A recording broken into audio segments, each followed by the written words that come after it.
tenemos aquí al frente nos habla precisamente de un circuito de sobrecorriente en el regulador de 3 terminales. Nosotros sabemos que nuestros circuitos reguladores de 3 terminales los podemos encontrar para corrientes del orden de miliamperes, de 1 ampere y en algunos casos hasta de 3 amperes. Sin embargo, nosotros podemos, con un regulador de capacidad baja, poder entregar a la carga altas corrientes. Por ejemplo, vamos a suponer que tenemos aquí este circuito regulador, ¿verdad?, de 1 ampere. Pensemos que pueda ser un regulador 7810, ¿sí? Familia 7800 reguladores de voltaje positivo, que en el ejemplo que yo estoy citando sea de 10 volts a la salida. El encapsulado TO220 que puede conducir 1 ampere.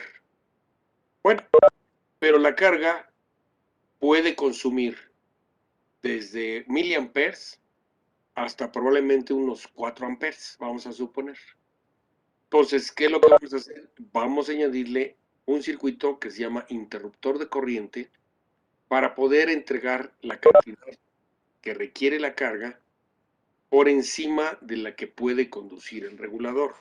Ahora, con el encapsulado que yo estoy mencionando, el TO220, la máxima corriente que puede entregar el regulador en continua es 1 ampere, pero por diseño nosotros nunca vamos a estresar al regulador a su máxima capacidad, ya que al estar conduciendo 1 ampere en continua, va a alcanzar temperaturas por encima de los 120-130 grados Celsius. ¿Qué ocurre con el regulador dentro de sus características? Que al calentarse se apaga. Entonces, no me conviene nunca jamás utilizar un regulador a su máxima capacidad. Les recomiendo que el regulador sea llevado máximo a un 70% de su capacidad en corriente, un 70%. Habrá quien con el paso del tiempo pueda determinar utilizar un 60%, un 50%, o sea, se vale. Definitivamente es valedero que ustedes utilizan la cantidad de corriente que consideren en determinado diseño en el quehacer profesional. Sin embargo, vamos, yo les recomiendo un 70% es bueno, es aceptable y trabaja sin un sobrecalentamiento del dispositivo. Bueno, aquí para las consideraciones que voy a explicar, vamos a suponer que sea máximo un 70% de capacidad en el regulador. Bueno, si nosotros, repito, utilizamos a un regulador de la familia de 7800, regulador de voltaje positivo, yo mencioné el 7810, bueno, nos damos cuenta que en la salida tendremos 10 volts, en la entrada tendremos 13, ¿sí? Ya apegándonos a nuestra norma de diseño de 3 volts por encima para asegurar un funcionamiento activo de todos los circuitos. Bueno, en condiciones de operación normal, si la carga nos demanda menos del 70% del regulador, la corriente convencional fluye por esta rama, pasa por el resistor de sobrecorriente RS, llega al regulador y se entrega la carga, ¿no? ¿Qué es lo que sucede cuando la carga ya demanda más del 70% de la capacidad del regulador? Bueno, lo que sucede es que al fluir toda esa corriente excedente aquí, vamos a suponer justo el 70%, bueno, ¿qué pasa en los extremos de un resistor cuando fluye corriente a través de él? Pues se produce una caída de voltaje. Nosotros por diseño tendremos que calcular a este resistor para que cuando el regulador alcance el 70% de su corriente, el voltaje en los extremos de este resistor sea exactamente el voltaje de activación del transistor. En las hojas de especificaciones del fabricante nos indica este voltaje de activación del transistor. Entonces, en el momento en que eso suceda, el transistor se activa, se va a saturación y entonces la corriente excedente va a fluir de emisor a colector. Llega a este nodo, se une y ya se entrega toda esa corriente que requiere la carga adicionalmente. Vamos a suponer que sean 2 amperes. Bueno, mi regulador puede entregar máximo 700 miliamperes por diseño. El 1.3 extra va a fluir a través del transistor, llega al nodo, se unen, 1.3 más 0.7 me dan los 2 amperes que necesita la carga. ¿Sí me explico, muchachos, cómo opera el switch electrónico de corriente?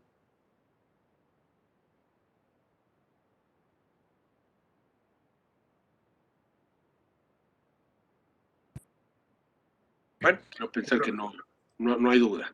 Ahora, ¿cómo seleccionamos al switch electrónico? El switch electrónico es el transistor QS y el resistor RS. Primero que nada, tenemos que determinar cuál es la corriente que va a fluir a través de este transistor. Esto lo vamos a saber siempre y cuando conozcamos las características del diseño de la fuente. Yo, para el ejemplo, supuse 2 amperes.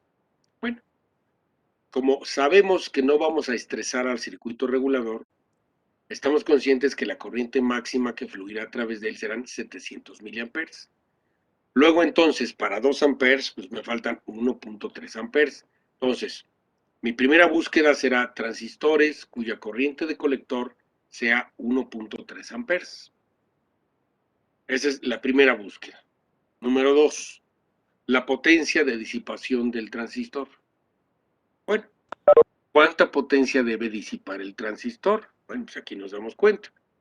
Sabemos que el voltaje a la salida son 10 volts para el ejemplo que yo supuse, y el voltaje de entrada serán 13, siempre respetando los 3 volts. O sea, prácticamente nosotros vamos a conocer también el voltaje colector-emisor, ¿verdad? Que va a estar fluyendo, que vamos a tener sus extremos, perdón. Como son 3 volts, lo multiplicaríamos por el 1.3, lo cual me arroja prácticamente 3.9 watts de disipación. Entonces, yo ya con esa potencia, yo busco, pues transistores que disipen 4 watts prácticamente y su corriente de colector sea de 1.3 amperes. Con esto ya encuentro la matrícula. Van a aparecer varias, ustedes pueden seleccionar la que quieran del fabricante que quieran. Y con esto ya obtenemos la hoja de especificaciones del fabricante. Allí en la hoja de especificaciones del fabricante extraeremos el valor del voltaje de activación, que se llama voltaje base emisor de encendido. Ahora, ya con ese voltaje base emisor de encendido, vamos a proceder al cálculo de la resistencia de sobrecorriente. Que si nos damos cuenta, conocemos el voltaje que estará en sus extremos y por consiguiente la corriente que deseamos con la cual se active al transistor. Esa corriente es el 70% del regulador. Luego entonces, sí, vamos a pensar que el voltaje de encendido sea, no sé, 0.8 volts, por ejemplo, 0.8 volts. Y la corriente en el resistor para que se active el transistor sean 700 miliamperes, pues yo dividiré los 0.8 entre 0.7 y esto me arroja 1 ohm aproximadamente, 1.14 ohms. Bueno, ya tengo el 1.14 ohms. Nosotros buscaremos la existencia de este resistor, ¿verdad? Pero también debo considerar su potencia de disipación, que en este caso será 0.8 por el 0.7. En este caso, ¿verdad? Nos arrojaría con 0.56 watts, o sea, 560 miliwatts. Tendríamos que ponerle un resistor de 1 watt, ¿verdad? Entonces sería 1.1 ohm con una potencia de 560, de 1 watt, perdón, y de material de película metálica o de cerámica. No puede ser un resistor de carbón, dado que la cantidad de corriente que fluiría a través de él la quemaría. Se daña el resistor y pues en consecuencia pues no funciona el circuito. ¿De acuerdo? Entonces, es la forma como nosotros seleccionaríamos a los componentes del circuito de sobrecorriente. Repito, siempre empezamos por el transistor, con su corriente, su potencia, posteriormente tomamos los datos de su hoja de especificaciones y calculamos el valor del resistor. ¿Se comprendió, muchachos, cómo funciona el circuito? Sí, profesor. Sí. Hecho. Ahora, aquí viene justamente la descripción que acabo yo de darles, precisamente, del resistor sobre corriente, que es importante que se maneje al 70% su capacidad del regulador para que no haya ninguna afectación.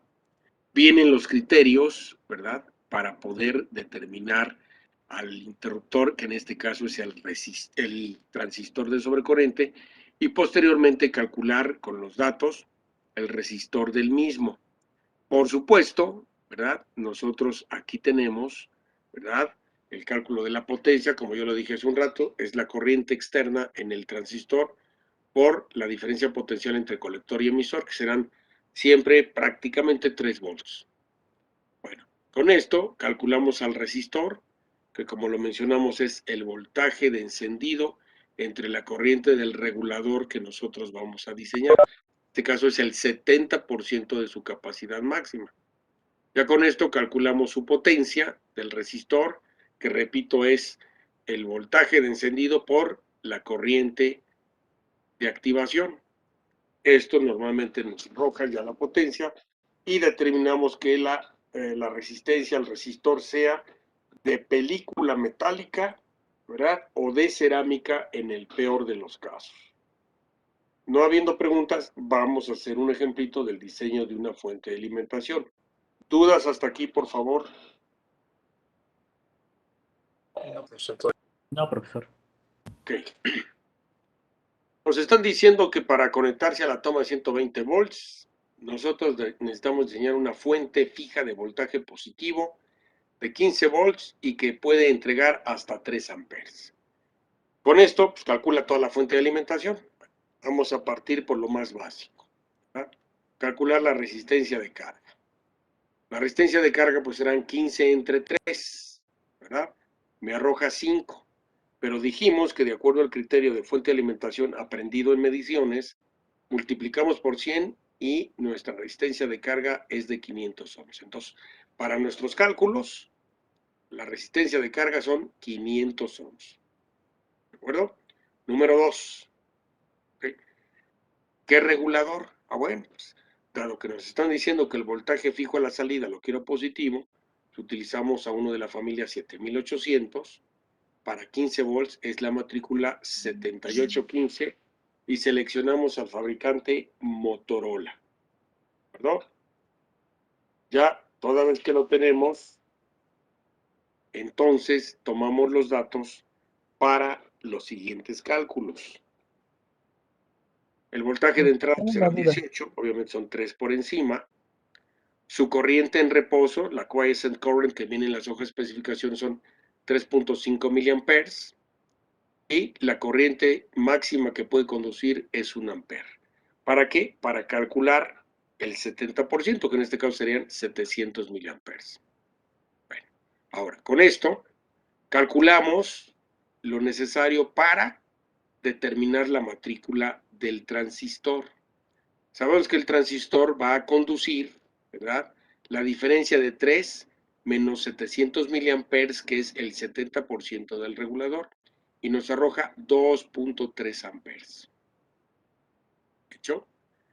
También su potencia, que es uno de los pasos. Bueno, será la corriente que va a fluir por el transistor, los 2.3, los 3 volts que habrá entre colector y emisor, nos da 6 watts. Con esta búsqueda, ¿verdad?, con estos datos buscamos, y el transistor ideal es el 2N6106 del fabricante Boca Semiconductor en este caso, ¿sí? O de ON Semiconductor también lo podemos encontrar. Los datos para este transistor son corriente máxima en el colector 7 amperes, su potencia de disipación son 16 watts, que como vemos pues está perfectamente por encima de los valores calculados evitando de esta forma que pueda haber algún daño por estrés. Y su voltaje de encendido a base emisor es 750 milivoltios. Ya con esto podemos calcular, ¿verdad?, el resistor de sobrecorriente, que como dijimos será el voltaje de encendido entre la corriente del regulador, que son 700 miliamperes. Hacemos la división y me arroja 1.0714 ohms. Bueno, aquí obviamente también tendremos que calcular su potencia, que serán los 0.75 por 0.7, ¿verdad? Y me arroja 525 miliwatts. Comercialmente, tomamos a un resistor de 1 ohm, 1 watt de película metálica. Bueno, para que no haya dudas en ese sentido, por favor. ¿Hasta aquí alguna pregunta? No, ninguna, profe. No, profe. Obviamente, cuando yo seleccione el resistor de 1 ohm, démonos cuenta que la corriente máxima que fluirá por el regulador ahora será de 750 miliamperes. ¿Okay? No estrictamente los 700 miliamperes que corresponde al 70%. Tendría yo que hacer una búsqueda internacional para encontrar un resistor que exactamente me diera el 1.07 y sea la activación a los 700 miliamperes. Con 750 miliamperes en el regulador, de todas maneras yo le tengo que poner disipador de calor. O sea, no lo puedo omitir bajo ninguna circunstancia porque va a sufrir calentamiento el mismo, pero, ¿sí?, es importante que nos demos cuenta de eso. Se va a activar propiamente, ¿verdad? Va a conducir el regulador 750 miliamperes cuando se active el switch electrónico. Pero ya tengo el cálculo de mi resistor de sobrecorriente. Ahora, como nos está diciendo el ejercicio, que vamos a entregar a la carga máximo 3 amperes, siguiendo el criterio que les explicaba yo de 1000 micros por cada amper, yo puedo colocar sin ningún problema un capacitor de 2700 microfarad en la etapa de filtrado. Como sabemos que el voltaje será de 18 volts, ¿verdad?, a la entrada, ¿ok?, el doble son 36. No hay capacitor de 36, pero sí de 40. Entonces será, evidentemente, un capacitor electrolítico de aluminio, ¿verdad?, de 2700 microfarad a 40 volts y obviamente electrolítico de aluminio, ¿sí? Entonces ya tenemos al switch electrónico, ya tenemos al regulador, ya tenemos al resistor de sobrecorriente, ya tenemos al capacitor. Ahora hay que calcular los diodos. Bueno, ¿cómo se hace? Pues vamos a terminar primero el voltaje pico rectificado. De la fórmula que tenemos del tipo puente, despejamos el pico rectificado, porque el DCD ya lo tenemos, son 18. Lo deducimos inmediatamente, desde el momento en que sabemos que tienen que entregar 15 el regulador, a la entrada debe tener 18. Pues yo reemplazo y sustituyo. Como es onda completa, la frecuencia son 120, el valor de la resistencia de carga son 500 y el valor del capacitor son 2700.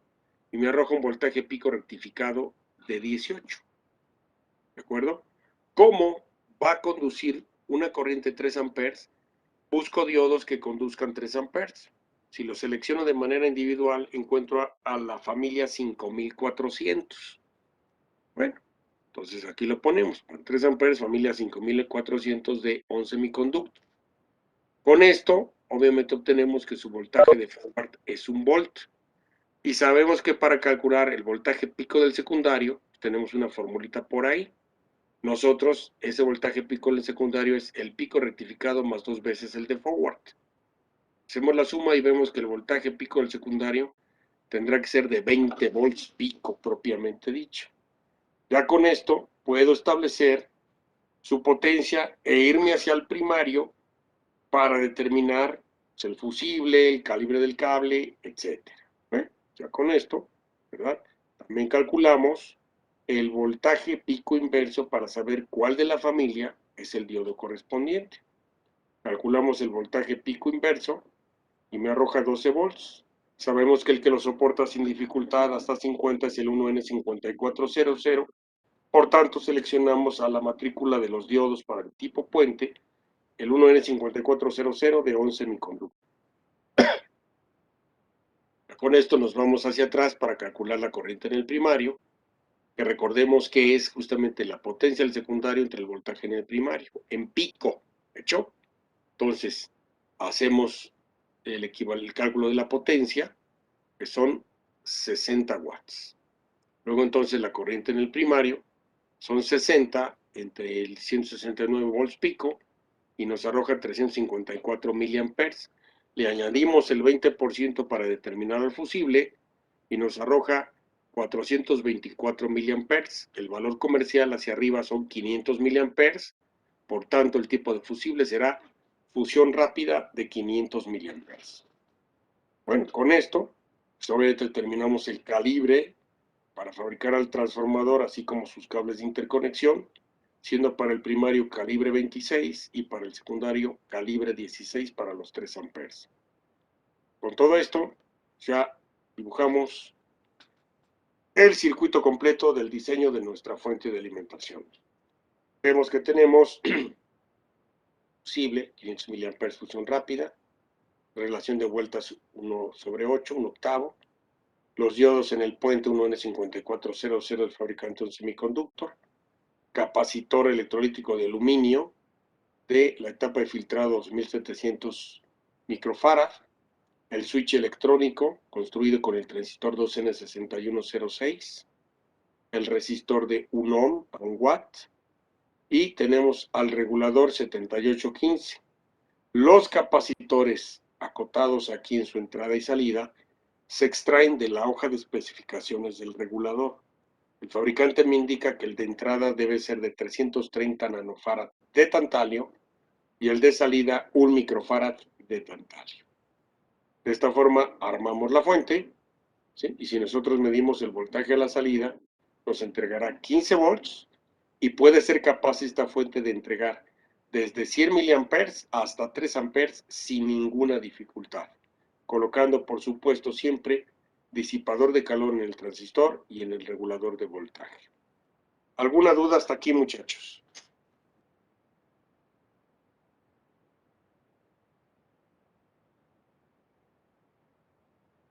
Profesor, disculpe, yo tengo una duda. Dígame.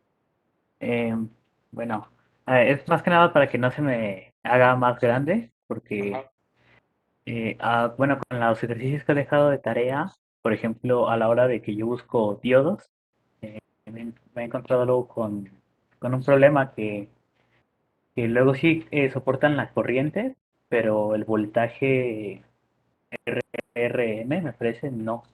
Entonces luego se me dificulta buscar los diodos correctos. No sé si usted sabe de algún tipo o libro que venga pues con... Bueno, como libro no va a encontrar usted ningún libro, señor. Yo les mencioné que lo ideal es que ustedes tengan manuales. Obviamente los manuales, lo vuelvo a mencionar, ustedes pueden darse de alta en las páginas de los fabricantes. ¿Sí recuerda que lo expliqué o no se lo expliqué a este grupo? No, creo que no lo habían mencionado. Pues. Ok, vamos a explicarlo, ¿sí? Déjeme detener un momentito esto.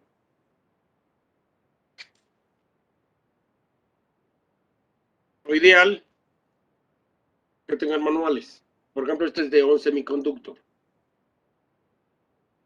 Aquí en este manual, como tal, o sea, yo en vez de estar buscando en internet, porque a mí no me gusta eso, me choca, yo prefiero el material impreso, yo soy de la vieja escuela. Yo aquí busco. Pues necesito diodos. Pues aquí vamos a buscar unos diodos para que se dé una idea cómo se haría la búsqueda. Pues aquí en el índice. Diodos. Ok, aquí está. 119. Voy a la página correspondiente de diodos. ¿Y qué es lo que hago? Bueno, pues ya busco justamente, ver, diodos, no sé, pensemos, para determinada corriente. Aquí viene, por ejemplo, corrientes máximas, en microamperes, voltajes de forward. Aquí tenemos algunos voltajes nominales, una donde se vea mejor.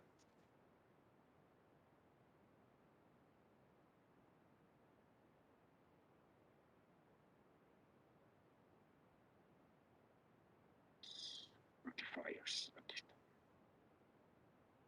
8.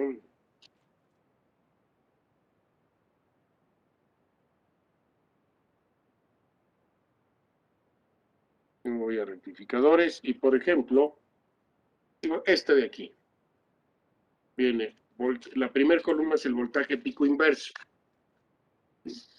Y dice PRRM y su corriente máxima. Entonces, si se fija, yo tengo, obviamente, este es un manualito para baja potencia. Aquí vienen el voltaje pico inverso.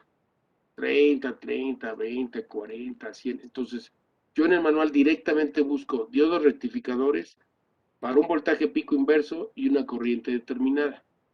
Una vez que ya lo encontré, el que yo necesito, me voy a la referencia de la matrícula y ya sé cuál es el diodo. Yo sé que así no lo van a encontrar en internet, muchachos. Yo recomiendo siempre el uso de manuales, porque el manual del fabricante me da esa información de esta forma, porque es justamente lo que se necesita en ingeniería.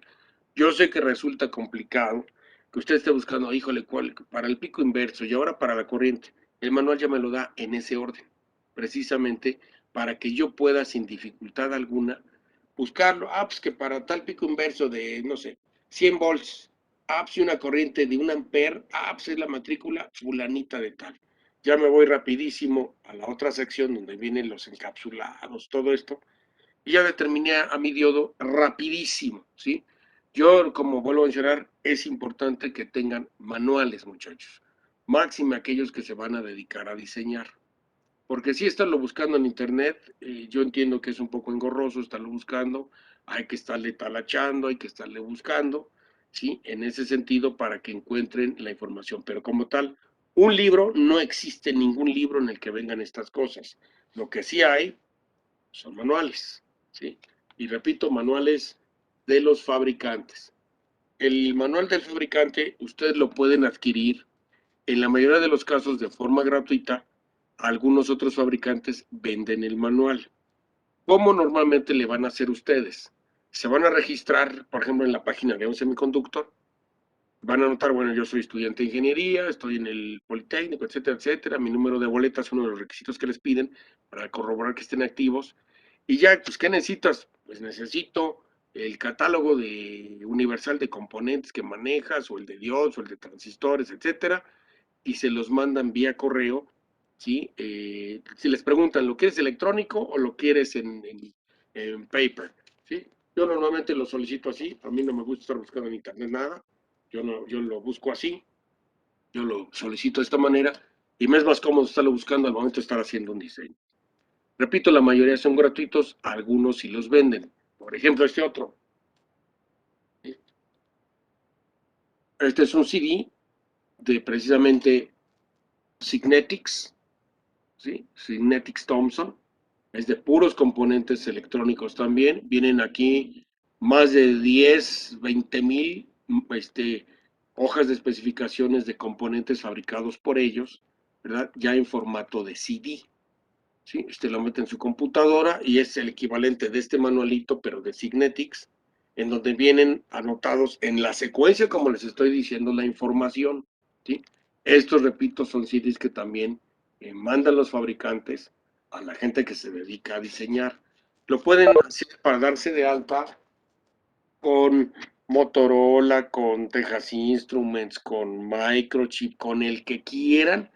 Ustedes se registran y la información se las mandan de manera gratuita. Es más, para aquellos que no lo saben, en el caso de componentes electrónicos, sobre todo en microcontroladores, ustedes se registran en Microchip o en Texas, etcétera, y pueden decirle al fabricante, oye, ¿sabes qué? Soy estudiante. Para hacer una práctica necesito el microcontrolador no sé, el que se les ocurra. El 18F4550, por ejemplo, ¿sí? En su nueva versión, voy a hacer unos experimentos en la escuela. ¿Me puedes enviar una muestra? El mismo fabricante les va a decir, te puedo regalar uno o te puedo regalar 5. Se los mandan a su casa, sin ningún costo les mandan los micros. En vez de que los anden comprando, el fabricante se los manda de regalo, ¿sí? Para que los prueben. Obviamente, dependiendo del micro, les puede mandar uno, les puede mandar 5, y en algunos casos, dependiendo de la matrícula del componente, les pueden mandar muestras hasta de 10. De transistores, de diodos, de lo que quieran, los fabricantes les mandan muestras gratuitas para que las utilicen, ¿sí? Si eso no lo sabían, ahora ya lo saben, muchachos. Ustedes pueden solicitar componentes para sus prácticas de forma gratuita directamente con el fabricante para que hagan sus desarrollos, sus diseños sin tener que gastar en ese sentido. Digo, no sé si lo sabían, pero tienen esa posibilidad ustedes como estudiantes directamente con el fabricante. O sea, no piensen en pedirle una muestra a un distribuidor loco de aquí, de México, porque nunca les van a regalar nada, ¿verdad? O sea, el fabricante sí se los obsequia. No solo los manuales, sino también les puede mandar componentes electrónicos para que ustedes los usen en su desarrollo profesional mientras estén estudiando. No sé si quede respondida la pregunta, señor, en torno al manual, porque el libro no hay. Sí, profesor, muchas gracias. Ok. ¿Alguna otra pregunta hasta aquí, muchachos, al respecto? Yo sí tengo otra pregunta, profe, Dígame. sobre cómo tú o qué tipo de regulador se debe de usar. ¿Qué tipo de regulador? Ajá. ¿En dónde? En el ejercicio. Déjenme volverlo a publicar. ¿En este ejercicio? Ajá. Sí, en la Bueno, parte de regulador. ok. Aquí usted si se fija, el ejercicio nos solicitaba que la carga pudiera consumir hasta 3 amperes. Bueno, yo lo que hice fue seleccionar a un regulador de 1 amper. ¿Para qué? Porque a propósito así usamos al circuito de sobrecorriente. Entonces, como el ejercicio me indica, necesitamos un voltaje fijo de 15 volts positivos, yo determiné utilizar a la familia 7800. La familia 7800 es una familia de reguladores que entregan voltajes positivos y dentro de ellos puede manejar 15 volts. Obviamente aquí lo importante es que ustedes pues curiosen un poquito, ¿verdad? Y busquen familias de reguladores para que se vaya usted aprendiendo los voltajes que pueden regular. La familia 7800 fabrica reguladores positivos que pueden entregar desde 3 volts, o sea, el 7803 le entrega frijos 3 volts a la salida. Hay 7803, 7805, 7806, 7808, 7810, 7815, 7812. Hay muchos para el voltaje fijo que usted necesite a la salida. Yo para este ejercicio, para este diseño, como me decía, voltaje fijo, de volada, el 7815, ¿verdad? Entonces ya con el 7815, yo sé que a la entrada le tengo que poner 3 volts más. Por eso es que ya sé cuál es el voltaje de CD que me debe de entregar la parte de filtrado. Pero en esencia, ¿cómo determina el regulador? Con lo que me decía el enunciado. Me voy arriba para que lo volvamos a leer, en donde dice, diseñar una fuente de alimentación con una salida fija de 15 volts regulados, que puede soportar cargas que consuman hasta 3 amperes. No encuentro el regulador directamente de 3 amperes, pero sí de 1 amper. Le pongo su circuito de sobrecorriente para que me asegure la entrega de 3 amperes a la carga y ya lo resolví, pero el regulador es un 7815. ¿Sí me expliqué? Sí, profe. Profe, ¿y siempre son obligatorios los 3 volts de más? Sí, sí. Ok. ¿No ha descargado de pura casualidad la hoja de especificaciones de los reguladores? No, profe. Ok. Lo exhorto a que descargue una hoja de especificaciones. Ahí, cuando usted lea el texto, ahí el fabricante va a decir voltaje mínimo requerido para que funcione, ahí vienen sus notas. Voltaje del regulador más 3 volts. Si usted le puede poner más, por supuesto, le puede poner más de los 3 volts, pero ¿qué va a suceder? Se va a calentar de más el componente. O sea, el valor mínimo para que funcione asertivamente, sin calentamiento excesivo, son 3 volts. Usted por ejemplo, en mi ejemplo, ¿sí? Que yo quería 15 volts a la salida, bueno, yo sé que a la entrada son 18. El mismo fabricante me dice, le puedes poner como máximo a la entrada 30 volts. Pero ¿qué caso tiene que yo le ponga un diseño con un secundario de 30 volts si nada más voy a utilizar 15? Pues estaría desperdiciándose 15 volts del secundario, perdiéndolos en calor. Porque imagínense, el regulador recibe la entrada 30 para que entregue 15, son 15 volts de exceso que los tiene que disipar de alguna forma, los tiene que eliminar el regulador. ¿Cómo lo hace? Por medio de calor.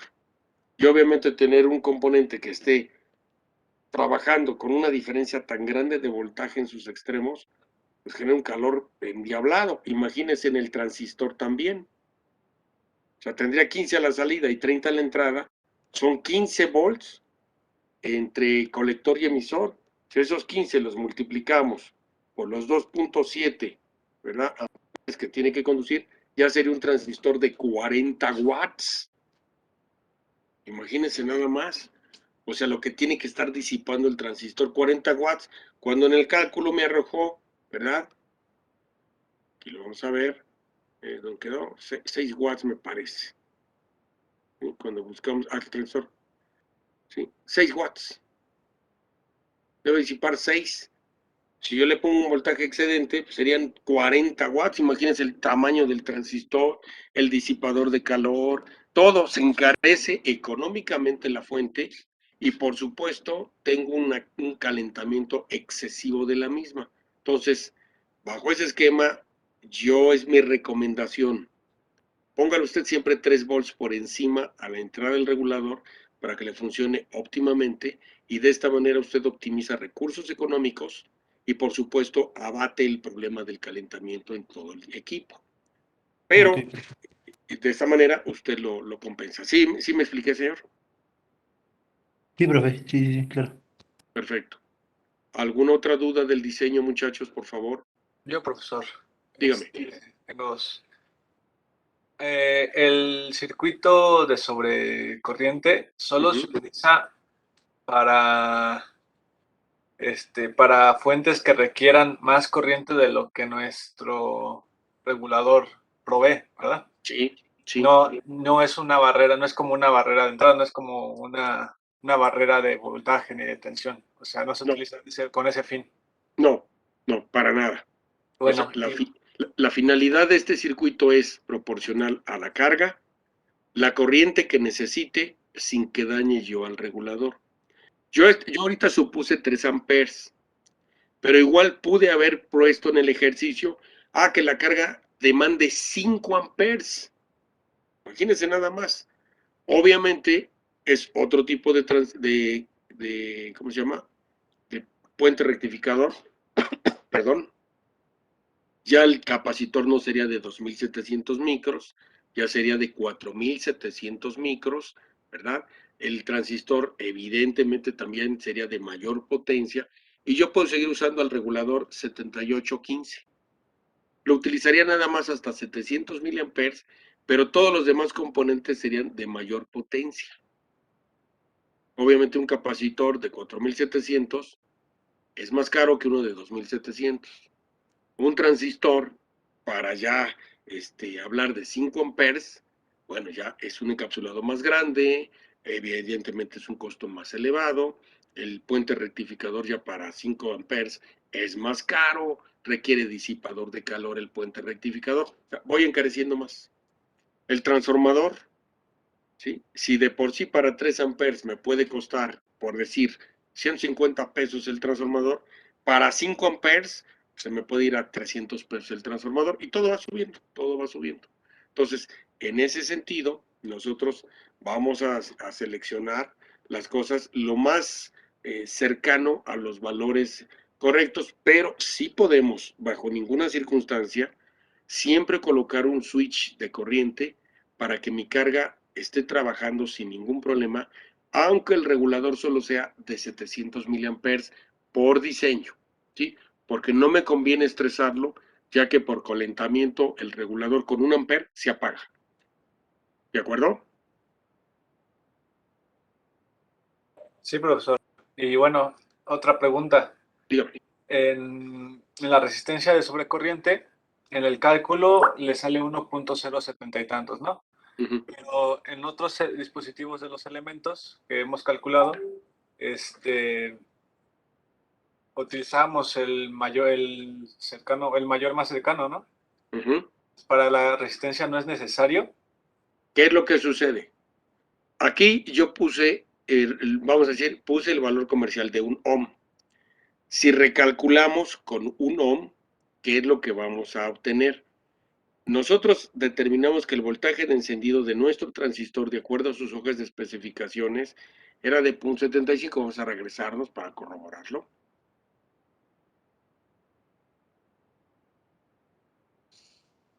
Aquí está, 0.75, ¿sí? Suponiendo que yo voy a manejar a mi regulador con 700 miliamperes. Pero, como yo puse 1 ohm en vez de ponerla de 1.0714, hago mi recálculo y obtengo que 0.75 entre 1 ohm me arroja 750 miliamperes. ¿Qué quiere decir esto? Que mi regulador, en vez de trabajar a 700 miliamperes, va a trabajar hasta 750 miliamperes. Lo tengo dentro del régimen de trabajo seguro. ¿Sí me explico? Por eso es que yo le sugiero siempre trabajarlo al 70%. Por si se presentan estos casos, que no encontré el resistor de 1.07, puedo poner el de 1 ohm, pero hago mi cálculo otra vez y digo, bueno, ahora mi regulador, ¿hasta cuánto va a estar trabajando? Aquí si lo vemos, va a trabajar hasta 750 miliamperes máximo, que aún así yo le pongo su disipador de calor y estoy prácticamente dentro del rango, 70%, 71%, no tengo problema. Si yo los llevara al estrés al regulador, por ejemplo, de 1 amper, a la hora en que yo determine 0.75 entre 1 amper para la resistencia de sobrecorriente, sería 0.75 ohms. Si no la encuentro y le pongo de 1 ohm, ¿qué pasa? Pues ya se me va por completo el regulador y se va a apagar. Entonces, por esta razón, nosotros manejamos siempre en el régimen del 70%.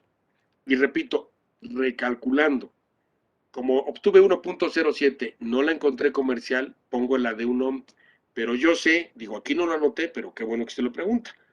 Lo recalculo y veo, bueno, mi regulador en vez de estar conduciendo máximo 700 miliamperes, va a estar conduciendo máximo 750 miliamperes. Después de esos 750, se activa el transistor. Y aún así, sigo protegiendo mi regulador porque no lo estreso hasta el amper para el cual fue diseñado. No sé si queda respondida la pregunta. Sí, entonces ya sería más como de considerarlo y hacerle los cálculos y ya también ver si, o sea, si se pone excedida, igual pues se hacen los cálculos, ¿no? Y ya se ve cuánto se pierde, ¿no? Exactamente. Y de esta manera ya sé, porque no es la misma temperatura que va a alcanzar mi regulador con 700 miliamperes que con 750 miliamperes. A lo mejor es un grado más, ¿sí? Pero la debo de tener en consideración esa variable, porque obviamente la temperatura interna de toda la fuente ya funcionando, debo de tenerla perfectamente bien controlada esa temperatura. ¿Por qué? Porque a la hora en que yo hago el diseño y yo la quiero comercializar, esa fuente de alimentación, necesito quedar dentro de los regímenes establecidos en la industria electrónica internacional de no exceder cierta temperatura al funcionar el equipo. Si yo la excedo, no me permiten vender la fuente. Está prohibido, queda prohibido y no la puedo distribuir. Por eso yo tengo que cuidar muchísimo las disipaciones de calor de todos los elementos. Es otra razón por la cual al regulador lo alimentamos siempre con 3 volts máximo. Como lo acabo de explicar, si yo le pongo más de 3 volts, voy a tener más calentamiento. y al tener más calentamiento puedo llegar a rebasar el límite permitido internacionalmente y nunca voy a poder distribuir o vender esa fuente de alimentación, al menos no de forma legal, ¿sí? O sea, por abajo del agua, pues, la puedo vender entre los cuates, ¿no? Pero suponiendo que usted quiera distribuirla a nivel internacional y distribuirla en todas las casas de electrónica y que de alguna manera le va a repercutir un buen ingreso, no va a poder porque necesita el certificado de la norma internacional, de la norma oficial mexicana para poderla registrar. Y si rebasa las temperaturas, no la puede registrar. No le dan el registro. Y como no le dan el registro, no la puede vender. Entonces, por eso hay que ser muy estricto en todos los cálculos. ¿De acuerdo? Ok, sí, profesor. De hecho. ¿Alguna duda hasta aquí, muchachos? Ahorita regresamos y se nos corta. Bueno, yo otra vez tengo otra duda, profesor. Bueno, Sí. retomando lo que decía un compañero sobre los diodos rectificadores, en la búsqueda de algunos diodos para lograr lo que decía el compañero, bueno, yo encontré otros tipos de diodos, o sea, se parecen Sí. unas antenas. O sea, a ver, no sé si ve mi pantalla y lo pueda ver. Ah, ok, esos son de muy alta potencia. Ajá, son de muy alta potencia, entonces, normalmente estos, o sea, bueno, para los ejercicios que usted solicitó no se requería tanta potencia, pero normalmente hay fuentes o que se utilizan estos diodos o no son para ese uso, son de otro tipo de uso. Son para electrónica de potencia. Ah, ok. ¿Dónde usted llega a ver esos diodos? Por ejemplo, en las fuentes de alimentación en el metro. Ahí sí los encuentra, Ya, ya, por supuesto. ok.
De alimentación. Ese circuito adicional es justamente cuando se presenta un cortocircuito en la carga. Vamos a explicarlo. Vamos a suponer que tenemos nuestra fuente aquí en pantalla. Cuando la carga demanda menos del 70% del regulador, el flujo de corriente convencional es por esta rama, fluye por el resistor R1, el resistor RS precisamente, llega al regulador y se entrega la carga. Cuando la corriente alcanza el valor del regulador del 70%, ¿verdad? El resto de la corriente fluye a través del switch electrónico, llega a este nodo, se suma con la del regulador y se entrega la carga.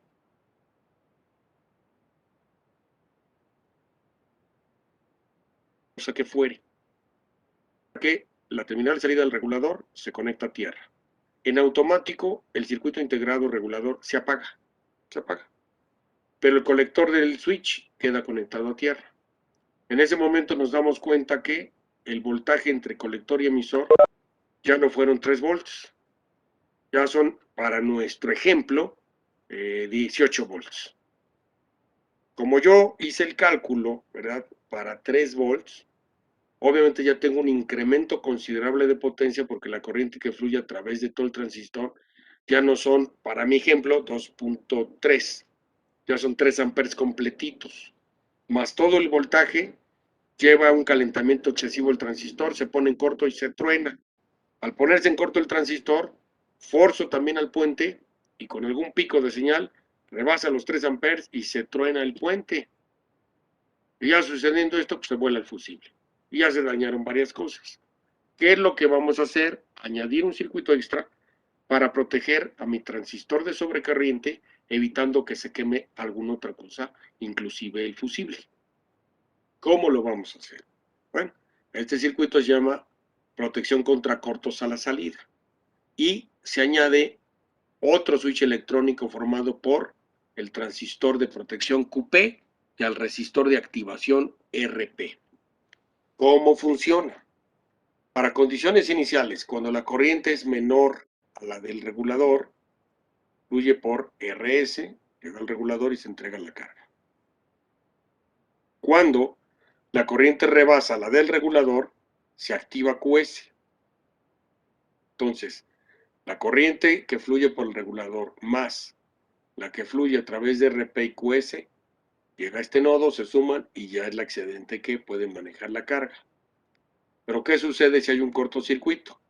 Ya mencionamos, la salida se apaga del regulador, queda aterrizado este transistor y en ese momento yo tengo el máximo flujo de corriente en RP.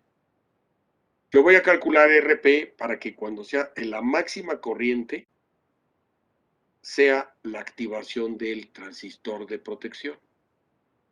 Cuando se activa el transistor de protección, ahora toda la corriente fluye por el transistor de protección y se apaga QS. ¿Qué hace toda la corriente fluyendo por QP?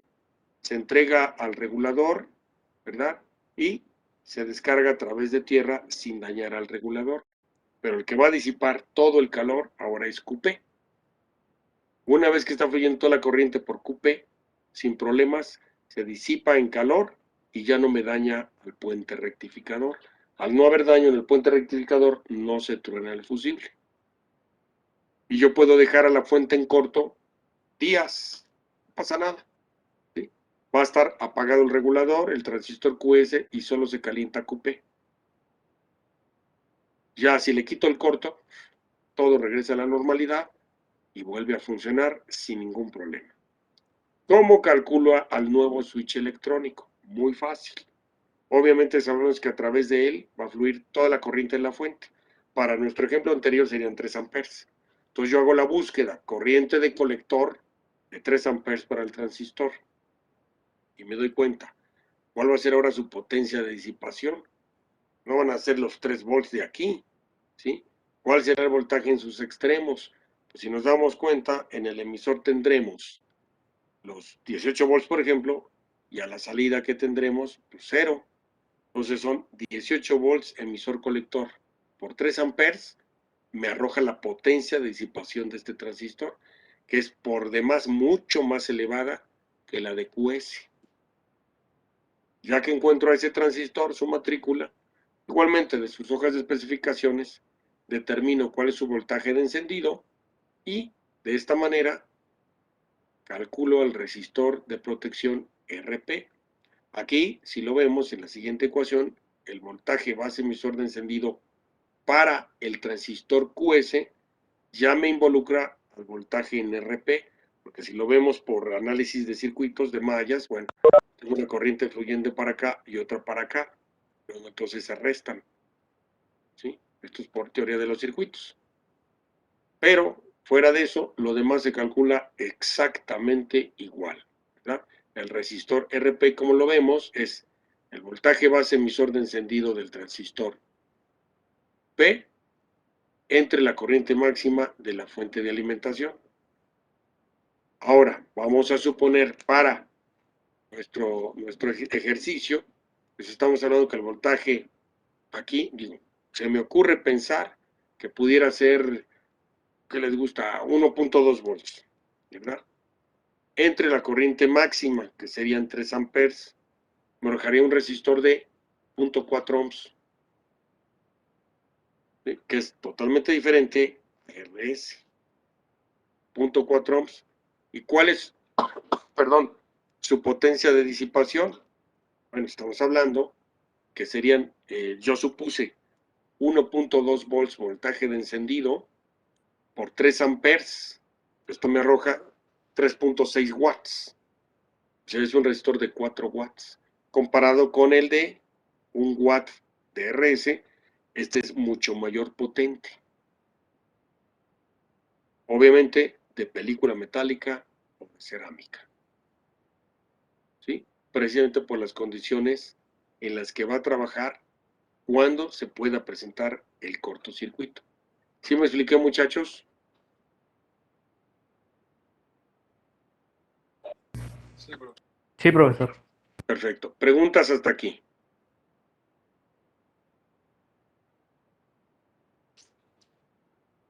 No, profe. Ok, bueno. Hasta aquí sería lo que es propiamente el diseño de fuente de alimentación lineal, pero un dato adicional importante para nuestras fuentes de alimentación es ¿cómo hago una fuente dual? Bueno, tenemos dos opciones. Una, utilizando un transformador con tap central y dos, utilizando un transformador con doble secundario. ¿Sí? Tengo esas dos opciones. En el caso de arriba, si ustedes se fijan, si yo requiero, vamos a suponer como ejemplo, 20 volts, pues nos daremos cuenta que medio secundario me entregará 20 para la salida positiva y el otro medio secundario me entregará los otros 20 para la salida negativa. De tal forma que yo tenga más 20 y menos 20 en la salida, pero nos damos cuenta que el tap central, ¿sí?, me obliga a tener un transformador de 40 volts. ¿De acuerdo? Si yo hago el diseño para una fuente de gama alta, normalmente para gama alta los secundarios son independientes. Es un transformador con dos secundarios, no tap central, sino que tiene dos secundarios. Cada uno de ellos será de 20 volts. ¿De acuerdo? Es más fácil de manipular una fuente con estas características. ¿Por qué? Con el circuito de arriba, yo tengo una fuente de gama media que me va a entregar, digo, lo puede ser variable con un regulador, que me va a entregar, por ejemplo, más 5 menos 5, más 10 menos 10, o sea, no tengo ningún problema. Y siempre la tierra es común. Pero si yo utilizo el diseño de abajo, las tierras son independientes. Esta, en determinado momento, la puedo usar simultáneamente con el voltaje positivo y con el voltaje negativo. Pero, si yo requiero dos salidas positivas, pues en el circuito que voy a alimentar, la salida negativa la puedo tomar como tierra y la tierra, como es independiente de la de arriba, la puedo tomar como la salida. Si lo veo así, pues tengo una fuente positiva y otra fuente positiva. Por otro lado, si yo necesito alimentar un circuito con dos fuentes negativas, pues ya aquí tengo una salida negativa y la de arriba la conecto al revés. La terminal de salida positiva la pongo a tierra y la de abajo como si fuera la salida negativa. Y tendría el equivalente de dos fuentes negativas. El circuito de abajo, repito, me permite emular la existencia de una fuente de alimentación triple, que en un momento puede ser salida positiva y negativa, en otro momento dos positivas y en otro momento dos negativas. O sea, tendría una construcción de una fuente gama alta, ¿sí?, así se le llama, ¿verdad?, de triple función. La de arriba no. La de arriba es únicamente positiva y negativa. No puedo emular dos positivas, ni tampoco puedo emular dos negativas. Entonces, cuando ustedes quieran diseñar una fuente dual, tienen la opción de hacerlo con tap central, pero nada más tendrán una salida positiva y una negativa que funcionará igualita siempre con referencia a tierra. La de abajo, ustedes pueden utilizar para alimentar con un secundario, pues un circuito con más 9 y el otro con más 3, por ejemplo, o más menos 3 y menos 6, o más 5 y menos 5, como quieran, si la hacen variable. ¿Me expliqué la diferencia de los dos circuitos, muchachos? Sí, profesor, yo tengo una duda. Sí. Por ejemplo, yo, bueno, ahorita que entré a sexto, he tenido algunas actividades con fuentes, ¿no? Entonces, yo obtuve una fuente de un DVD.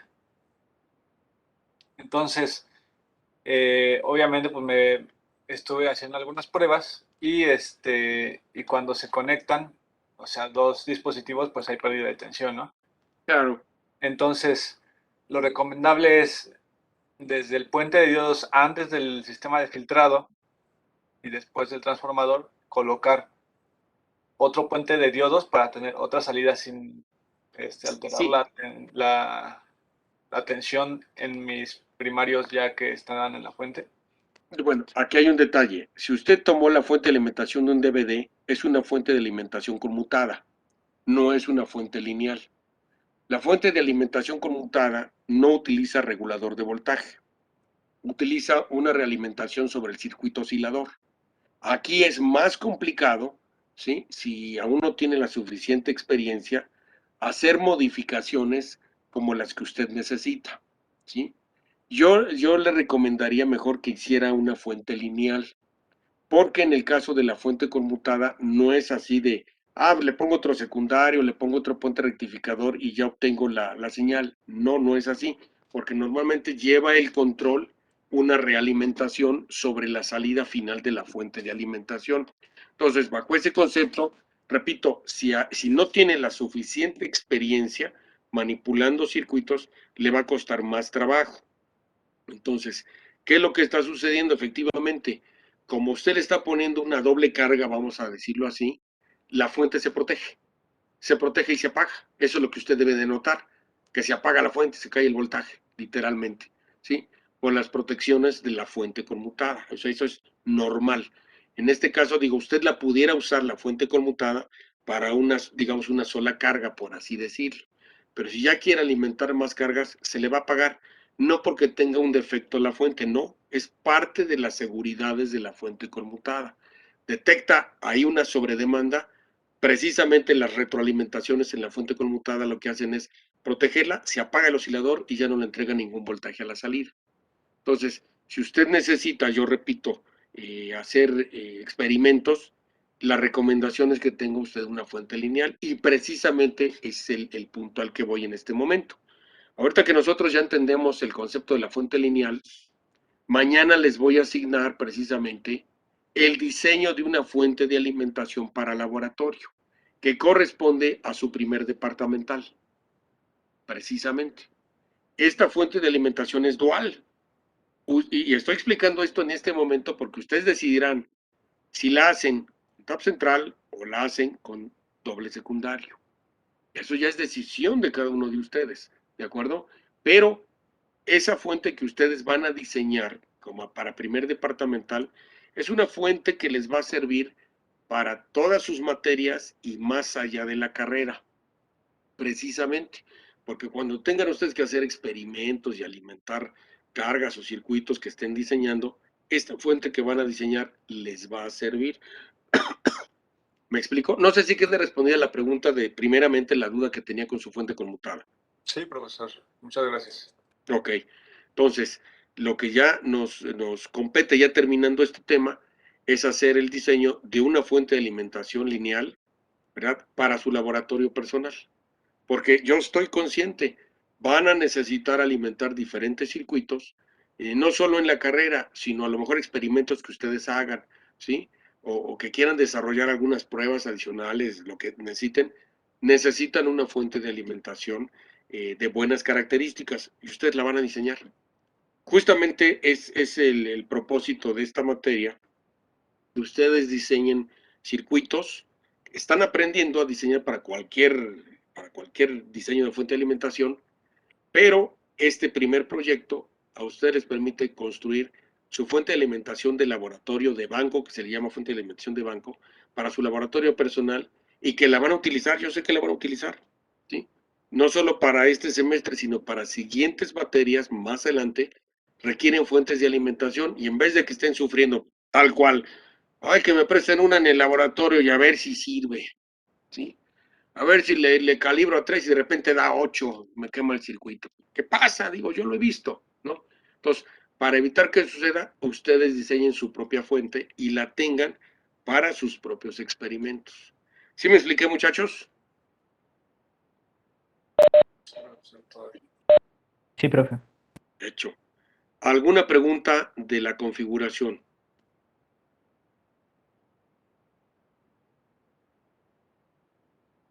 No, profe. Ok. ¿No hay dudas hasta aquí, chicos? Entonces,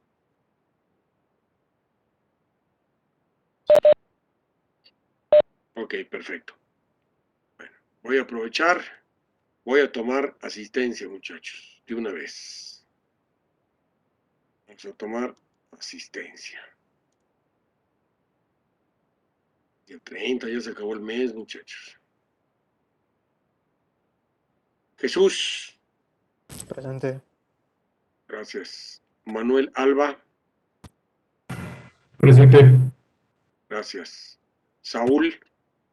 Presente, profe. Gracias. César Armando. Presente, profe. Gracias. Rodman Azael.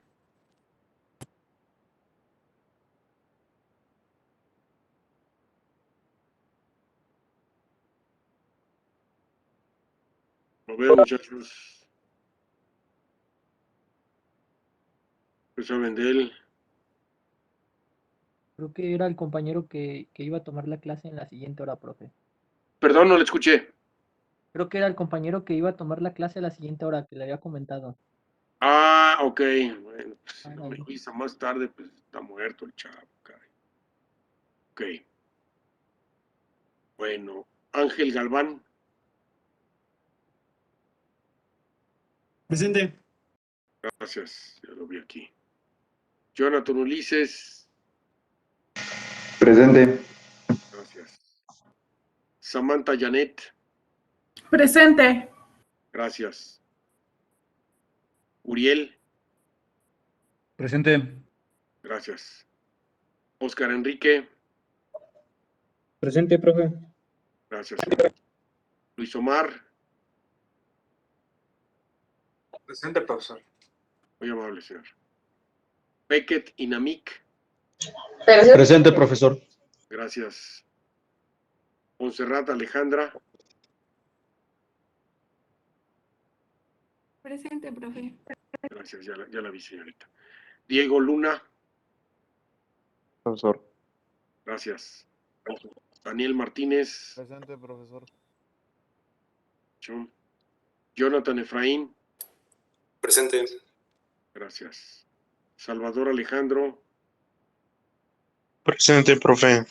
Gracias. Gerardo Jesús. Aquí soy, profe. Gracias, señor. Alexis Ortega. Presente, profe. Muy amable, señor. Adrián Alexi. Presente, profesor. Gracias, ya lo vi. Samantha Aranza. Presente, profe. Gracias, señorita. Carlos Alberto. Presente, profesor. Muy amable, señor. Edison. Presente, profe. César Augusto.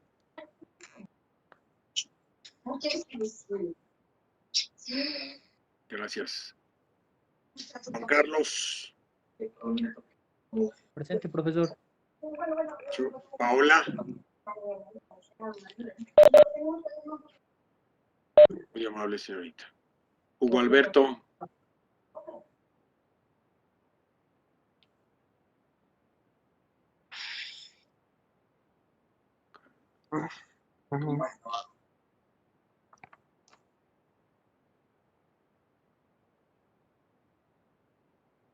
Lo veo a Hugo Alberto. ¿Ustedes lo ven, muchachos?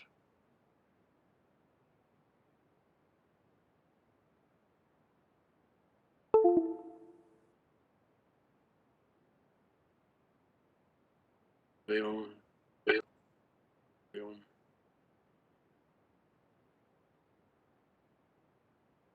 Ok. Alan Jesús. Presente, profe. Gracias. Gilberto, perdón. Presente, profesor. Gracias. Presente. Y Jennifer. Presente.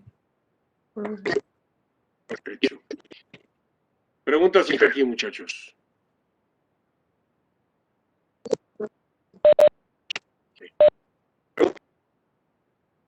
Les voy a pedir de favor que descarguen, si es que no lo han hecho, el software de Eagle, muchachos. Mañana les voy a explicar el diseño de PCB con el software Eagle para que lo puedan entender. ¿Por qué?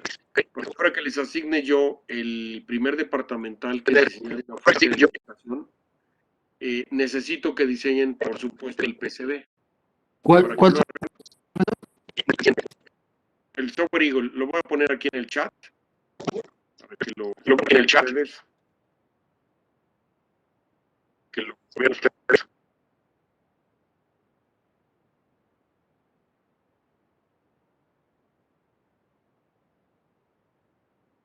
De esta manera, muchachos, ya tienen ustedes la posibilidad justamente de poder, ¿cómo se llama? Hacer los diseños y me vayan siguiendo en la secuencia que voy a explicar yo al día de mañana, precisamente, ¿sí?